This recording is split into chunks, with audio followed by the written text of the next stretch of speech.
Coogs house. All right, it's March Madness. A lot of weird things are happening. Anything can happen in the big dance. But did Houston just win a game on Saturday that they weren't supposed to be able to win?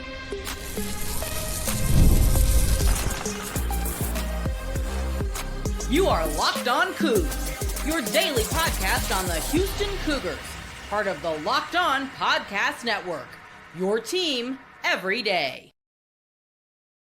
Welcome to Locked On Coogs, daily podcast about your Houston Cougars. I'm your host, Houston-born teacher and coach Parker Ainsworth. Whether a Houston fan or just a hater who came to stop by, thank you for making Locked On Coogs your first listen of the day. If you're first listen each and every day, if you want to join the conversation but don't know what to say, tell us in the comments down below how you plan on staying up for Houston's Sweet 16 game on Friday night. Tip-off is at 9:09 Central, or 9:09 Texas time, Central time, and that seems pretty late, past most people in my house's bedtime. But we'll get to that later. Today's show is brought to you by Game Time, best place to get tickets, but we'll talk about that later as well. Today's show, I want to talk to you a little bit about like the history that's happening with Houston right now and what kind of streaks you got going with the Cougs throughout March Madness. I want to talk about the four key moments from that gigantic round of 32 matchup with Gonzaga and like what really turned the tide in that one. But first and foremost, Houston wins a game on Saturday night over the Gonzaga Bulldogs that they're just not flat supposed to, in air quotes, be able to do, right? And they win 81-76 down the stretch of this one. Houston and Gonzaga go over 2 full game minutes without either team scoring a point. In the last 5 minutes, Houston didn't make a field goal in the final 4.5 minutes. They did go 5 of 6 from the foul line in the final 50 seconds, but 0 of 5 from the field in that like final 4.5 minute stretch. Just crazy. Houston's this like very team-oriented thing where like anyone can do things at any time. LJ Crier ends up having 30 points in a backpack carrying the team kind of game. Had 16 in the first half on 8 shots, 14 in the second half on 6 shots. They're not supposed to win games, theoretically, if you read and watch and follow what people say about the Houston Cougars. They're not supposed to win games when only one guy is getting things done. Jawan Roberts, 3 of 9 from the field in the first half. Went 6 of 9 from the field in the second half. We'll talk more about his moments when we get to the moments section, but like they're not supposed to win games where you're force feeding the ball to guys in hot hands and manipulating and breaking off of offense. So like that's just force feed, and things like that. But I think what's interesting about this game to me is, in terms of like what Houston just did, Gonzaga, a high scoring, top 10 in KenPom, top 10 in every analytical category, every analytical measure, highly offensively potent team, shot 50% from the field, shot 45% from 3. Gonzaga went 15 of 15 from the free throw line. If you're doing the math at home, folks, that's 100%. And they went 50% from the field, 45% from the three-point line, 100% from the free throw line. They kept up with Houston rebounding for the majority of this game, 27-33. Houston has a slight edge there, but that is an edge. They had just as many assists as one another. They turned Houston over 7 times, only had 11 themselves. Houston's gaps are usually much wider than that. They kept up with Houston in terms of points in the paint. They, again, shot the 3 ball really, really well. It just doesn't make sense if you're a Gonzaga fan. They're sitting at home on Monday, season over. Like, what did we do wrong in this one? Houston's not supposed to be the team that outscores people. Andy and I talked about this in Friday's episode, right? We talked about how if Houston's going to win the game, they got to kind of muck up whatever Gonzaga's trying to do, pull the scoring down into the 60s, play that lower scoring kind of game. Andy was like, the Gonzaga advantage there might be they've won a lot of games this year without making very many threes, and that might be kind of in the same kind of vein here. Both teams committed 16 fouls, but Houston just managed to tough this team down the stretch. I've heard a lot of people on social media talking about like when Houston got to this point, right? Talking about how Houston got here this year. The culture piece is big with the Coogs, obviously. It's a big, important part of what Sampson's built in the Third Ward at the Fertitta Center, but it's also something they've built each and every season. And I think this season you see this kind of thing churn out late when you saw the kinds of results they had early. We talk a lot, and I try to stress to people that do not remember, Houston has not been trailing at the end of regulation since November the 9th, the first Saturday of the college basketball season. Houston's played 3 football games since then. A bunch of crazy stuff has happened since then. I did that whole episode before, but remember, that was that long ago. Houston instead, though, did still end up going 4-3 in their first 7 games of the season. And I think this is where you're seeing a lot more of their resolve that they built in that, right? And by that, I mean that at no point, even when Milo's picked up his dribble and turned the ball over, crossing half court, or when he crossed the mid-court line into the corner and got double teamed, couldn't go backcourt either, had to pick up a dribble and call timeout. At no point, even in those crucial moments, did Houston look flustered, look worried, look concerned. Were they competing? Were they looking to Sampson for answers? Yes. Were they like, crap, I made a mistake? Absolutely. Were they able to overcome, rise above, and do things in a way, whatever kind of way it took to win the game? Yes, they absolutely did. And it's really, really an impressive feat when, we think about, again, the national conversation around this Houston team is interesting because I would argue there aren't a whole lot of national folks watching the Houston team with any real intent, right? But Houston, as a program, has won a lot of different ways this season. They've won the blowout fashion, obviously, and we've kind of talked about those ad nauseum, but they also won games that were close that maybe shouldn't have been. ICU, UCF. They've won games in hostile environments down the stretch, double overtime. Yes, that was you, Kansas and Fog Allen. They've won games in hostile environments against people like Texas Tech, who are also still dancing. They've done this thing. I guess for what they also beat Arizona at their place and in a neutral site. Arizona is also still dancing. That just wrapped up right before the recording of this episode. Houston's done this kind of thing with high-scoring games, low-scoring games, hostile environments, at home, got a guy that's hot, running a team offense where 5 guys score double figures. They've done it each and every way. But this way felt like a way that was playing into everything Gonzaga wanted the game to be. And for what it's worth, again, they shot 50% from the field, 45 from 3, and went 15 of 15 from the foul line. It was the kind of game that Gonzaga wanted to be playing. And frankly, you could even argue that Houston's defense struggled at times with Ike down low or with Huff or whatever. And I would argue that's really more like both teams practice, right? Gonzaga is a team that breaks 76 a lot, that broke 76 a lot this season. They opened up the season with a 40-point win over Baylor, right? And Baylor was a little bit different then and whatever, but they also put up like 93 on San Diego this year, 105 on Portland. This team scored a lot of points. And if you don't think of those goals as being like super interesting or competitive or whatever, like San Francisco was kind of third wheel in that West Coast Conference. They hung 85 and 95 on them in back-to-back games. Oh, the other game against San Francisco this season scored 88. Like, they score a lot of points all year long, and Houston holds this team to 76. But I would think that if you told Mark Few going into the game, hey, you're going to have 76 points, you're going to score you're going to shoot 50%, 45% from 3, get 100% of your free throws. You're going to be within 6 rebounds of Houston. You're going to also only have 11 turnovers. I feel pretty good about that. And Houston won anyway. Kelvin Sampson is very complimentary of Few, and I would echo a lot of the respect that this program has for that program, what Few's done at Gonzaga, obviously throughout. And I think that this game came down to just a handful of moments. I got 4 key things that turned this game around But before we get too far, today's show is brought to you by 5 Hour Energy. Daylight savings has snuck up on us once again. If you're feeling that lost hour of sleep still, 5 Hour Energy has got you back. The extra sunshine means more time for fun, but sometimes you might need a little boost to power you through the rest of the longer day. Whether you're staying up late watching the NCAA tournament games like you might be this Friday with a 9:09 scheduled tip. I guess it could be even later if the other game in Indianapolis runs long.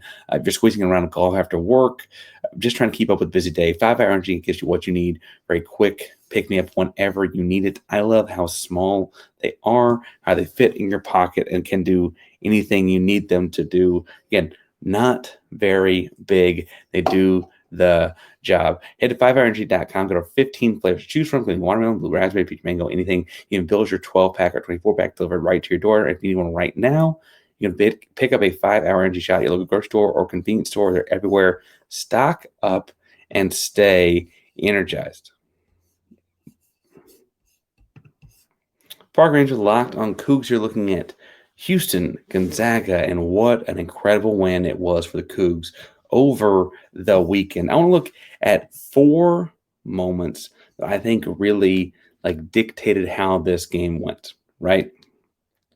I think the obvious one, everyone's talking about it, it was the talk of the game afterwards and so on, was that flagrant foul. JoJo Tugler called for a flagrant one foul, gets a big-time bump. Bump is probably the nice way to put that, coming back up the lane line to ultimately eventually set a screen, called for the flagrant foul, going to review it. After review, he's given the flagrant. That's an immediate 5-point swing for the Gonzaga Bulldogs. Now, Houston, 11 minutes to go. Houston was up 14 and kind of rolling, and that seemed to stop the game, stop all momentum, kind of let Gonzaga catch their breath. And while it wasn't an official timeout that Mark Few could coach up his guys, he's got such veteran guys that they can kind of coach themselves up on the floor once they get a second to stop and catch their breath. Then the immediate impact is Gonzaga goes on to hit 2 free throws, comes up with a big 3, a bad possession for Houston on offense followed it. It really turned the tide of the game. We were at 14 and counting. Instead, you get the ball back up just 9. And I don't know that I would call it as a referee in a game like this with 2 heavyweights, even though it was a round of 32 game. It felt more like the Elite 8 kind of game when you have the fact that they were a top 10 team in every analytical measure and somehow just got the 8 seed, right? I do like physical basketball, so I probably would have let that go personally. But as Sampson said in post-game, the deal you tell JoJo Tugler after that is you didn't need to do that. Tugler and Ike had been going back and forth, and we're both having very good games to this point. Obviously, Tugler finished with a 20-minute double-double, 10 points and 11 rebounds, right? And Ike was the man down the stretch for a lot of what Gonzaga was trying to do, and the man early for them for what they were trying to do, right? But this jawing back and forth ultimately led to Tugler reacting. And I think any coach would tell you, listen, they don't always catch the guy that swings first. They always catch the guy that swings second. You just can't react. And I don't know if there was necessarily a swinging type of physical play or whatever that we missed on cameras, but it definitely felt like they caught the JoJo reaction to whatever was happening. And it dramatically swung this game back to where it was just within reach for Gonzaga. That coach, that system, that program is not going to get away from that. But ultimately, Houston was able to get over that because of a handful of things, or 3 things, I think, that kind of kept the game their way. Houston had a small halftime lead and came out the gates and decided they were going to attack things with Jawan Roberts in the short roll, getting him to his left hand. He had, I guess, if you're looking for a singular moment, I'd pick the 4th one. They had 4 consecutive made field goals inside the first 4 minutes of the second half, stretched the lead out to a 12-point lead. Gonzaga had thought they could go out and stop LJ Crier and those kinds of actions, right? They preemptively were trying to face guard him and give up help side and stuff like that because they had 16 points in the first half, was hot from 3. Using Jawan Roberts in a short roll, abused the fact that help side defender could not come and help, and ultimately Jawan got his 8 points really, really quickly to get the half going. And I feel like that was obviously a big. So it stretched the lead out. It kind of gave Houston some breathing room, and it also said you can't just stop one guy. Okay, now we're going to go back to that one guy. That comes up later, right? But a big time deal there from Jawan to open up the second half. I know that my next moment here is kind of awkward because he didn't make the free throw, but I would argue that Emmanuel Sharp's and 1-3 had like a back-breaking kind of moment for Gonzaga. It was not that late in the shot clock. The ball had been rotated around some, and Emmanuel Sharp pulled up from a classic Emmanuel Sharp 30-footer on the right side, and in contesting the shot, Gonzaga fouled him. He got the and one. They went to a TV timeout. Gonzaga just cut it to 8, and that Sharp 3 made it 11. You go into the timeout like he's going to make this free throw and make it 12. Sharp actually missed the free throw. He didn't miss many free throws, hadn't missed many free throws this season, but like that definitely felt like a big-time gut punch for them. Uzan had a similar 3 on a kick out from inside at about the 12-minute mark. That went from 9 to 12. There were these kinds of like back-breaking threes that and back-breaking baskets in those kind of moments where like Gonzaga makes it 9 and then Houston keeps it at double digits really, really quickly. I thought Sharps was particularly back-breaking because he wasn't having an Emmanuel Sharp kind of day. I mean, he was certainly not having a game like he had when he was the most outstanding player in the Big 12 tournament. But ultimately, the moment I think you can look at here is at about the 10-minute mark left in the game when they subbed in Mylik Wilson. Because Lord almighty, did Mylik Wilson have an incredibly impactful final 10 minutes. You want to put a guy that lets impact on the game, winning time, winning the game. If you've been watching Amazon's like bracket breakdown they're doing with a lot of Locked On hosts, right? I mentioned that Mylik Wilson could be an X factor. This was that kind of game. He comes in about the 10-minute mark. He, at the like 8.5-minute mark, had a jab step right, left side baseline drive, and what you would call a pushback, where you're like getting your hands up on the backboard for a layup with your back to the defender, right? Tough shot to get blocked. Great tough move. That's about the 8:30 mark. Like a minute later, he has a handoff assist to Crier for a 3. Like a minute and a half later, just under the 6-minute mark, he has a nearly steal from EK that like it just like let him know that he was never going to not be doubled. It was going to come from everyone. EK did make that shot ultimately, but like the like pressure, like you could tell he was like a little bewildered after like where are they coming from kind of moment. He does get a steal at about the 5-minute mark, a gigantic offensive rebound at the 4-minute mark, a more gigantic offensive rebound at the 52-second mark, up just 4 points. I cannot stress that when the lead shrunk to 4 points in the final seconds and Houston was having trouble scoring, the offensive rebound that saved the day was Mylik Wilson skying, long sleeves and all, for the rebound. The final defensive possession, honestly, right? Houston's up at that point just 3. They get free throws to make it 5. At that point, Houston's up 3, and he's guarding Khalif Battle. Battle's like obviously very familiar with Houston's defense and tendencies from when he played at Temple. But Battle's also like an incredibly talented scorer and has always, since his days at Temple, when they beat Houston to break that home winning streak back in 2023 and all that, he's always had Khalif Battle has that like he understands the moment. He elevates his gameplay in the moment. And Mylik forced him into the double team off the screen, did not give up pass length, the ball back to the big, and worked him all the way in the double team to a far corner where Battle had to ultimately raise to shoot the ball over an outstretched Javier Francis and a double team to have any shot of tying the game up with a 3-pointer. Needless to say, that didn't go well. Again, Mylik, his handprints were all over this game. Just a tremendous impact. Now, again, obviously, Crier has the 30 ball. Jawan Roberts has the dominant opening the second half scoring. Tugler's the double-double. All those guys made moments too, right? But they don't win this game without Mylik Wilson. It's very clear, very obvious. And as Houston looks to make some history here, as talked about in the third segment, they don't get a shot at any of that history if it's not for what Mylik Wilson's able to do. Now, I obviously cheated a little bit. I said that I'm almost subbing in Mylik Wilson because he would go on to do all those things and listed a lot more than 4 moments. But I do think there's a lot of history going on with this Houston Cougar program right now, and I want to talk some about that. But first, I want to talk to you about our buddies over at Game Time. Imagine you're watching your favorite team live. You can feel the energy of the crowd, witnessing all the unforgettable moments. Nothing like experiencing a big game in person. Getting tickets shouldn't be stressful. As stressful as these Houston Cougar basketball games are, getting tickets should not be. And that's where Game Time comes in, making it easier than ever to grab last-minute seats at unbeatable prices. Now, listen, Game Time picks makes it easier to find better value for tickets, sports, comedy, theater, etc. As the college basketball tournament's going on, that's exactly where you need to go. I checked the Game Time app. Amazing deals on tickets, especially once the game times get announced. Peace of mind for you is that you know that you can check out the seat views. You know you're getting no surprise fees. Give you all-in pricing. Lowest price guarantee means that if you find the same row in section cheaper somewhere else, they'll credit you back 110% of the difference.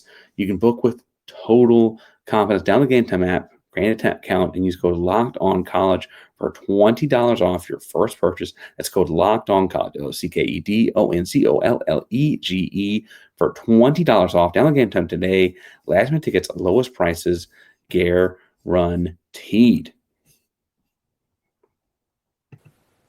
The NCAA tournament is here, and so is the bracket breakdown. Locked On Podcast Network and Amazon Fire TV channels are teaming up to deliver NCAA tournament coverage like never before.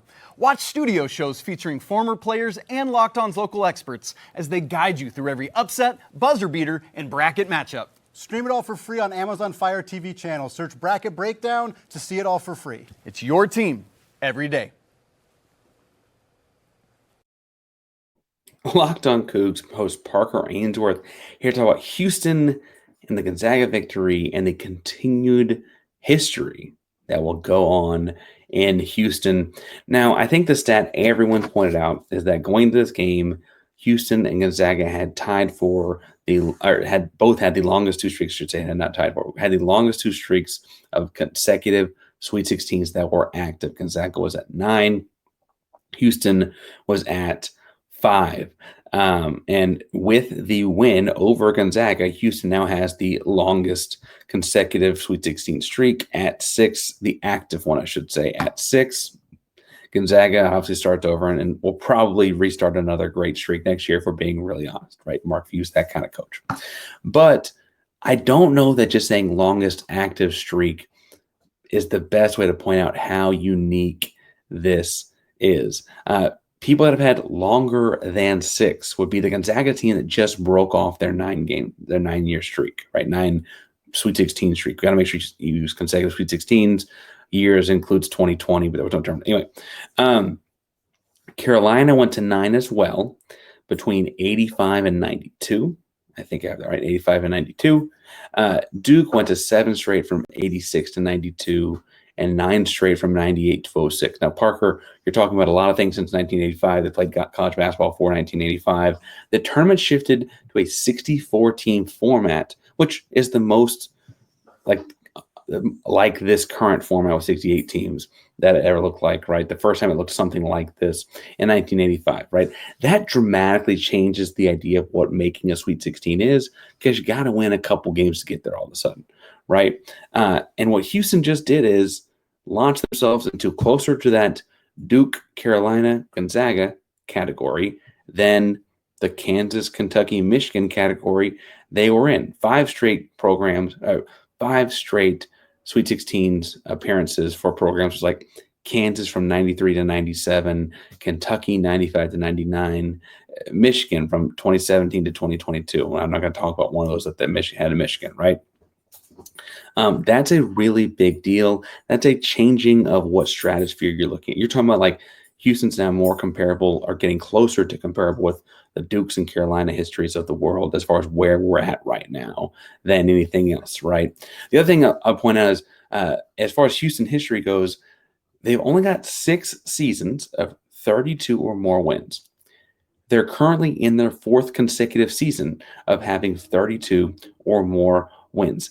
That's bonkers. Think about Elvin Hayes of the world, the Phi Slam Jamas of the world. 2/3 of all seasons that won 32 or more games in Houston have come in the last 4 years. Again, a great history for college basketball, but this is a golden era, right? Individually, and I do like looking at stats on these two guys, LJ Crier and Juwan Roberts, truly doing special things. I've talked about how LJ Crier is going to have a very good claim, especially with the season, if the season ends like it could for Houston. LJ Crier is going to have a really good claim for being the greatest Big 12 player of all time, even if he's not neither the greatest Baylor or Houston player, but like the greatest Big 12 player of all time, right? Because of his cumulative work. That was his third, the Gonzaga game, was LJ Crier's third 30-point outing in his career. That's all three tied for his career high. His second of those at Houston this year. He won at Baylor a couple years back. That's his fifth game of 28 or more, right? His third at Houston this year. All three of his ones at Houston's were at this year. That's also the third of those kinds of games with 28 or more points that LJ Crier has had in the tournament. 19 of his 25 highest scoring games actually come in the last 2 years at Houston, and LJ Crier's teams are a remarkable 31-5. That's an incredible season if you did it over the course of a season, when he scores 20 or more points. Now, there may be a day where Houston needs him to score more than 30 points, right? But 16 points in the first half, 14 points in the second half, doing it from 2, doing it from 3, doing it from the foul line. He does it wherever they need it. LJ Crier is continuing to climb up record books in terms of scoring. But I want to stress that, like, a lot of people gave him flack for late season performances. That 31-5 when he breaks 20 implies that they need him to do that, right? 3 times a tournament, he's had 28 or more points, implies that he's showing up when it's do or die. And that's what he was able to do on Saturday. But this stat, this individual stat I'll leave you with is fan favorite Juwan Roberts. I don't know how fan favorite Juwan Roberts doesn't seem to accurately depict how important he is to this program. He's the winningest player in the history of University of Houston basketball. Again, a great history with Hall of Fame caliber talent coming through it, right? After Saturday, Juwan Roberts is officially 38 rebounds shy of Akeem Olajuwon for the most rebounds in Houston Cougar history. Houston can have as many as 4 games left, right? As many as 4 games left. He has 38 rebounds to go. If they had Sweet 16, Elite 8, Final Four, National Championship game, knock on wood, I'm not sure, but that would be as many as 4 games left with 38 rebounds to go. If he had more than 9 rebounds per game, right, he would hit it, right? If he had 9 in 2 games, 10 in 2 games, he'd hit it, right? He's had 9 or more rebounds in 37 games in his career, most of which have been in the last 3 seasons. There's a real chance, a very, very real chance that the same program that gave you Akeem Olajuwon is going to have all-time rebounding leader Juwan Roberts. Now, he already has all the wins. If he gets all the rebounds too, I mean, if this team goes that far, we're talking about a lot of guys getting their jerseys in the hanging up in Fertitta. But oh my Lord, I don't think we because he's such a great culture guy, because he's a fantastic person. I don't know. We think about like how statistically great Juwan Roberts' career has been. But man, oh man, are we getting to watch a great one. Now, this week, we got to get ready for Purdue. Spring football practices are underway. We're working on some stuff with that. Looks like the women's basketball program may be making a hire. We kind of have a lot of stuff to get into. I also want to, before we get too far past this game, look back at some X and O's and get on the chalkboard and talk about breaking a press, breaking the trap, and how those things are different. I've got some initial thoughts on Purdue, but anyway, we got lots to get into here at Locked On Coogs. So hit subscribe, hit the bell so you know we're live. We'll talk to you each and every day. We'll be live post-game, as late as that will be, on Friday as well. So again, hit the bell so you know we're live. Locked On Coogs, primarily Locked On podcast. I'm your team every day. Go Coogs.